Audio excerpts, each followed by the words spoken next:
حضرت علی بن ابی طالب رضی اللہ تعالیٰ عنہ کا بیان ہے کہ حضرت دانیال علیہ السلام یتیم تھے، ان کے ماں باپ زندہ نہ تھے۔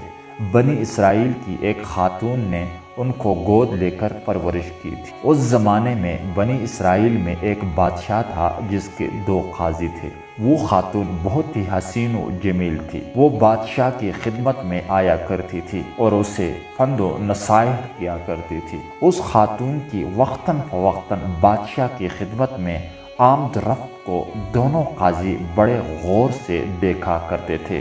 اس خاتون کی محبت قاضیوں کے دلوں میں پیدا ہوئی اور وہ اسے اندر ہی اندر دل و جان سے چاہنے لگے۔ ایک مرتبہ موقع پا کر انہوں نے اس پاک باز خاتون سے اپنی اندرونی کیفیت کا اظہار کر دیا اور اسے یہ باور کرانے کی کوشش کی کہ ہم دونوں تم سے بہت پیار اور محبت کرتے ہیں، ہمیں یقین ہے کہ ہمارے عشق کو تم قبول کرو گی۔ مگر اس پاک باز خاتون نے انہیں نصیحت کی اور ان کی محبت قبول کرنے سے صاف انکار کر دیا۔ دونوں قاضیوں نے طرح طرح اسے بہلا پسلا کر اپنی جھوٹی محبت کے دام و فریب میں پھنسانا چاہا، مگر وہ کسی بھی طرح ان کے ہاتھ نہ آئی۔ جب دونوں قاضیوں نے دیکھا کہ یہ خوبصورت خاتون کسی بھی قیمت پر ان کے ہاتھ نہیں آ سکتی، تو انہوں نے بادشاہ کے روبرو یہ شکایت کر دی کہ جو عورت آپ کو آ کر فند و نصائح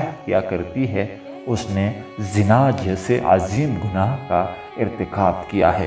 بادشاہ نے جب اپنے قاضیوں کی شہادت سنی تو وہ بڑی مشکل میں پڑ گیا اور اسے بے حد صدمہ پہنچا، کیونکہ وہ اس خاتون کی شرافت اور پاک دامنی کا دل سے قائل تھا، مگر قاضیوں کی شہادت کو بھی جھٹلایا نہیں جا سکتا تھا۔ بادشاہ نے دونوں قاضیوں کی شہادت پانے کے بعد مزید تحقیق اور تفتیش کی ضرورت محسوس نہیں کی اور ان سے کہا، تم دونوں کی شہادت قابل قبول ہے۔ پھر بادشاہ نے اس عورت کو 3 دن کی مہلت دی اور اس کے بعد اس کی سنساری کا حکم دے دیا۔ شہر میں یہ خبر پھیلا دی کہ فلاں دن فلاں عورت کو سنسار کیا جائے گا، لوگ اسے دیکھنے کے لیے حاضر ہو جائیں۔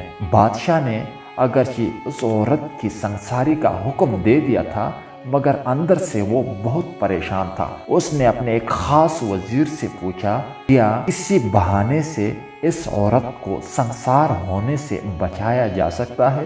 وزیر نے عرض کی، اب جب کہ شہر میں اس کی سنساری کی خبر پھیلا دی گئی ہے اور یہ سنساری کا فیصلہ آپ ہی کے قریبی 2 قاضیوں کی شہادت کے بنا پر دیا گیا ہے، پھر ایسی صورت میں اس عورت کو سنساری کے فیصلے پر عمل درآمد نہ کرنے میں کون سی چیز مانع ہو سکتی ہے؟ تیسرے دن، جو کہ اس عورت کے سنسار ہونے کا دن تھا، بادشاہ کا وہ خاص وزیر گھر سے نکلا۔ اس نے دیکھا کہ چند بچے کھیل رہے ہیں۔ کھیل میں بادشاہ کے سامنے 2 مجرم پیش کیے گئے۔ کھیل میں بادشاہ، جو کہ حضرت دانیال علیہ السلام بنا ہوا تھا، دونوں قاضی لڑکے اور وہ لڑکا جو عورت کے روپ میں تھا سامنے کھڑے تھے۔ حضرت دانیال علیہ السلام نے دوسرے لڑکے سے کہا کہ وہ ایک قاضی کا ہاتھ پکڑ کر دور فلاں جگہ لے جائیں۔ جب وہ چلے گئے تو دوسرے قاضی کو بلا کر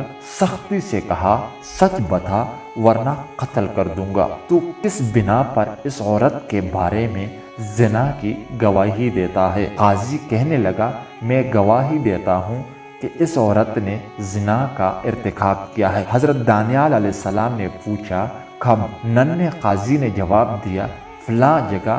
حضرت دانیال علیہ السلام نے لڑکوں سے کہا، اس قاضی کو لے جاؤ اور دوسرے قاضی کو میرے پاس بلا لاؤ۔ لڑکوں نے حکم کی تعمیل کی۔ حضرت دانیال علیہ السلام نے دوسرے قاضی سے بھی وہی سوالات کیے جو پہلے قاضی سے کر چکے تھے، مگر اس قاضی کے جوابات پہلے قاضی سے بالکل مختلف تھے۔ تو حضرت دانیال زور سے اللہ اکبر پکار اٹھے۔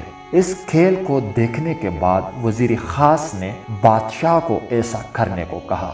بادشاہ کو یہ ترکیب بہت اچھی لگی اور اس نے فوراً حکم دیا کہ ان دونوں قاضیوں کو الگ الگ کر کے ان سے بیانات لیے جائیں۔ ایسا کیا گیا تو معلوم ہوا کہ دونوں کے بیانات مختلف ہیں۔ تو بادشاہ نے کہا کہ ملک میں خبر پھیلا دیا جائے کہ قاضیوں کے قتل کا مشاہدہ کرنے کے لیے لوگ فلاں میدان میں جمع ہو جائے۔ پھر مجمع عام کے سامنے بادشاہ نے دونوں قاضیوں کو کفر کردار تک پہنچا دیا اور اللہ تعالیٰ کا شکر ادا کرتے ہوئے اس پاکیزہ خاتون کو باعزت اس کے گھر روانہ کیا گیا۔ اگر ویڈیو اچھی لگی ہو تو پلیز چینل کو ضرور سبسکرائب کیجیے گا۔